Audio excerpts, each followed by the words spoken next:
Ayan na. Sila'y magkakaanak at matagal na silang may alitan. At kung yung tatanungin, Kiss mo nga si kuya. ginagamit nila Mika Kiss mo si kuya. pagiging malapit niya sa iyo. Kiss mo dali. Upang maparusahan ng anak sa labas ng kanyang asawa. Hindi maaaring hindi ako makimatok, Gaya. Tungkulin kong panatilihing maayos ang lahat. At tiyakin na walang nilalapastangan sa aking mga nasasakupan.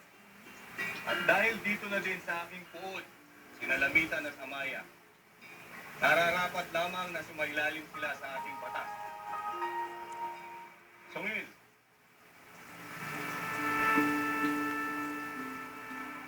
Pangalawan, dakpin at dalhin dito sa akin si Amaya ngayon din. Kiss mo nga si kuya.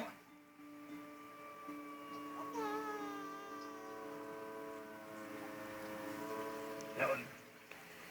Batid kong wasto ang payo ng aking mga uripon. Pero dapat lamang na unahin ko ang kapakanan ng aking puod.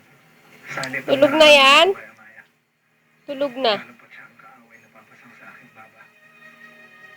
Kaya ako'y humihiling sa inyo ng tulong. Tulungan niyo ako magawa ang nararapat. Ulihin siya! Saan niyo ako dadalhin? Kaya ka na magtanong. Dalhin siya!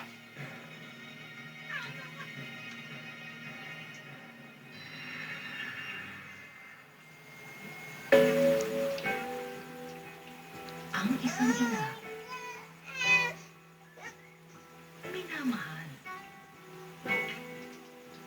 iginagalang,